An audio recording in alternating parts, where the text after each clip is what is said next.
দর্শক, এই ছিল মোটামুটি ঢাকা থেকে এবং দেশের বাইরে থেকে প্রকাশিত কিছু সংবাদপত্রের প্রধান প্রধান শিরোনামগুলো। আমরা এবার চলে যাব আজকে পর্যালোচনায়। আমাদের সাথে আছে যুক্ত হয়েছেন অতিথি হিসেবে বঙ্গমাতা শেখ ফজিলাতুন্নেসা মুজিব বিজ্ঞান ও প্রযুক্তি বিশ্ববিদ্যালয়ের পরিকল্পনা ও উন্নয়ন বিভাগের বিশ্লেষক, নিরাপত্তা বিশ্লেষক এবং পরিচালক কর্নেল অবসরপ্রাপ্ত কাজী শরীফুদ্দীন।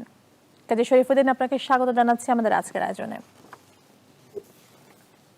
জি, আপনি নিশ্চয়ই শুনছিলেন, আমি শিরোনামগুলো পড়ছিলাম।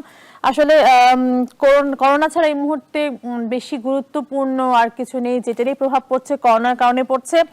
ঈদ সামনে, যার জন্য কিন্তু শিথিল করা হয়েছে ব্যবসার ক্ষেত্রে চিন্তা করে কিংবা বাড়িতে যাতায়াত করার ক্ষেত্রে চিন্তা করে।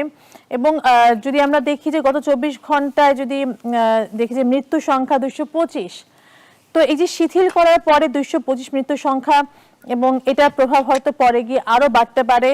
কঠোরতা দেখা যাচ্ছে না ওইভাবে। তো যে স্বাস্থ্যবিধি মেনে শিথিল করা হচ্ছে, সেই স্বাস্থ্যবিধিকে আসলে কতটুকু পালন করা হচ্ছে আপনার কাছে মনে হয়?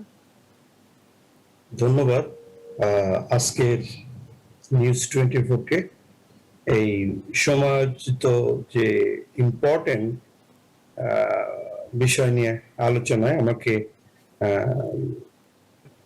আমন্ত্রণ জানানোর জন্য। আজকে সবচেয়ে ইম্পর্টেন্ট যে তথ্যগুলো এসছে তার সবকিছুর ভিতরে যে আমরা দেখতে পাচ্ছি যে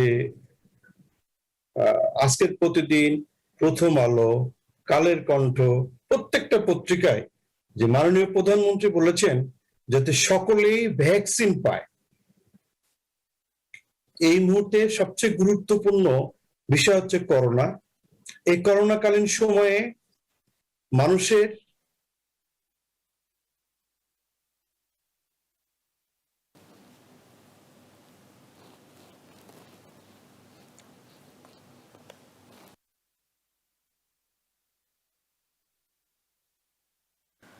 দর্শক, যান্ত্রিক ত্রুটির কারণে আমাদেরকে পর্যালোচনা এখানে আপাতত শেষ করতে হচ্ছে। আমরা আবারও ফেরত আসবো।